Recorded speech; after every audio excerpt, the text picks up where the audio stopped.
quando Jesus está bem perto de você, que o conhece, fica difícil você não viver alinhado com Ele. Sabe, hoje em dia a gente vê muita gente tendo, ai meu Deus, como é que eu faço para ter uma vida de santidade? Como é que eu faço para viver de uma maneira que agrade a Deus? Simples, viva com Ele. Esteja nele o tempo todo, porque se você e ele forem um, você é o que ele é. Ele não se torna um pecador porque você está nele, você que se torna santo por estar nele. Amém? Deixa eu te dar uma notícia, é impossível você viver uma vida de santidade longe dele. Amém? Eu não quero te desanimar, muito pelo contrário, eu quero te animar a buscar a presença de Deus todos os dias, porque se você estiver nele, o que está nele flui em você. Pela graça, amém? Pela graça não se trata de você ficar lutando contra o pecado, é você entender que ele já venceu o pecado, então esteja nele e o que está nele flui através de você. Tá bom assim? Amém? Vocês estavam cantando tão alto, agora ninguém nem um amém mais, meu. Gastaram o crédito da cantoria foi todinho na música, meu. Vai lá, me ajuda. Esses caras estão ali. Jesus se aproxima deles. E Jesus diz: toda a autoridade me foi dada no céu e na terra. Eu acho lindo a gente entender que a grande comissão, ela é como se fosse o recheio desse sanduíche. Amém? Jesus começa falando dele e ele termina falando dele. No meio ele está dando a comissão. No mínimo, isso tem que apontar para, cara, começa em mim, passa por mim e termina comigo também. Amém? Você não vai estar só nisso. Ele diz, toda autoridade me foi dada no céu e na terra. Queridos, é bom a gente meditar um pouquinho a respeito disso. Talvez você não vai ouvir nada novo aqui, eu só vou te lembrar de algumas coisas. Desde Adão, quando este pecou, quando Adão comeu do fruto proibido, o pecado entrou na humanidade. Mas perceba que quando Deus disse para Adão não comer daquele fruto, Ele não falou do pecado, Ele falou da morte. Amém? Ele não disse, não coma desse fruto, porque no dia que dele comer, certamente você morrerá. Ou seja, Ele não falou do pecado, Ele falou da morte.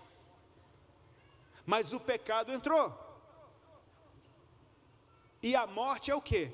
É a recompensa do pecado, é o salário do pecado. Amém, queridos?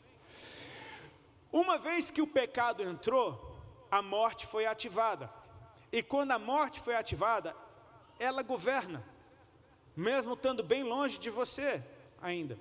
Você nunca sabe quando ela vai chegar, mas é aquilo que as pessoas falam, a única certeza que a gente tem nessa vida é que a gente vai morrer. Então você passa uma vida inteira consciente da morte. E se você tem consciência da morte, o medo da morte exerce influência sobre você.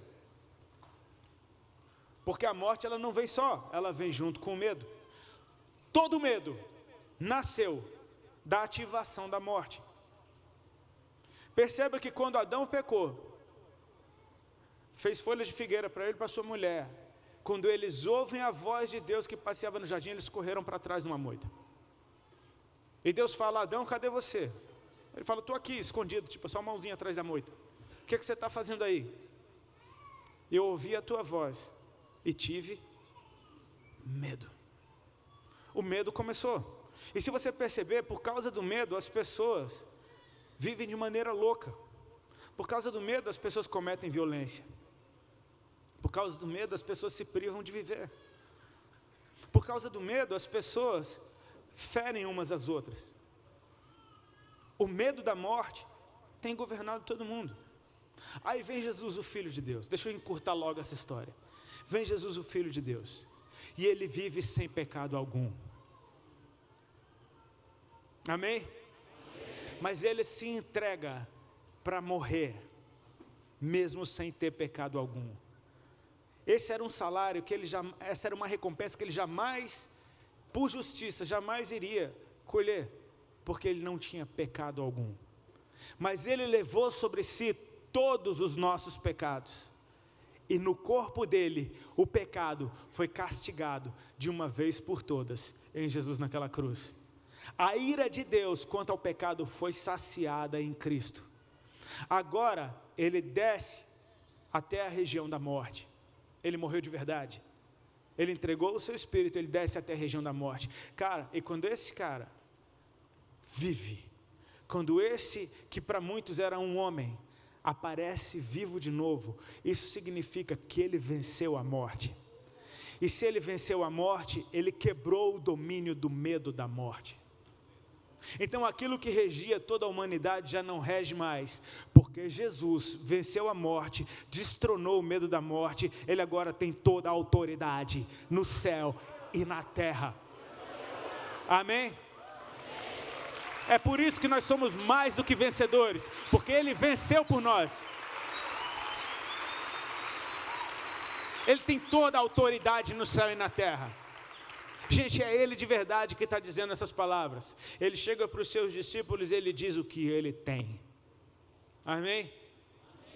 Eles estão olhando para ele, tu és o Cristo, tu és o Filho do Deus vivo, tu és aquele que morreu, tu és aquele que ressuscitou, tudo isso eles já sabiam. E ele está dizendo agora que ele que é tudo isso, o que ele tem. Ele está dizendo, eu tenho, porque a mim me foi dado toda a autoridade no céu e na terra. Ele está dizendo isso de toda a autoridade no céu e na terra, depois de tudo o que aconteceu com ele, depois da sua morte e ressurreição. Então, se ele tem agora um novo nível de autoridade, ele está te comissionando num novo nível de poder também.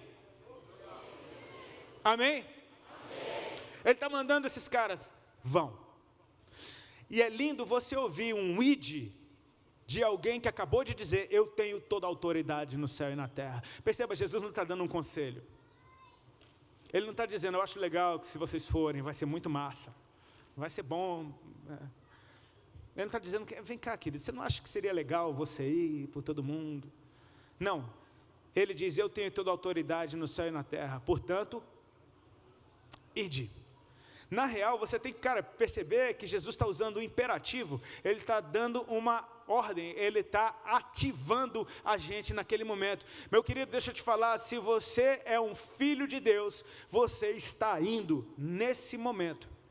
Não interessa onde você esteja, você está nesse id.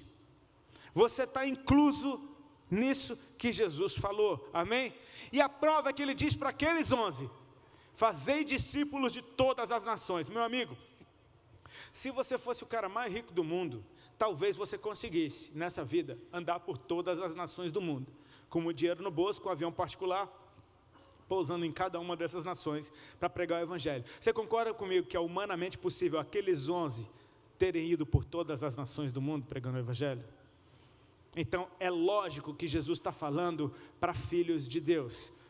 Chega neles, eles vão até onde eles vão, e de lá eles ganharam outros que vão até onde eles vão, e depois eles ganham outros que vão até onde eles vão, e vão ganhando, e vão ganhando, e vão ganhando, e daqui a pouco todas as nações da terra vão ouvir o evangelho.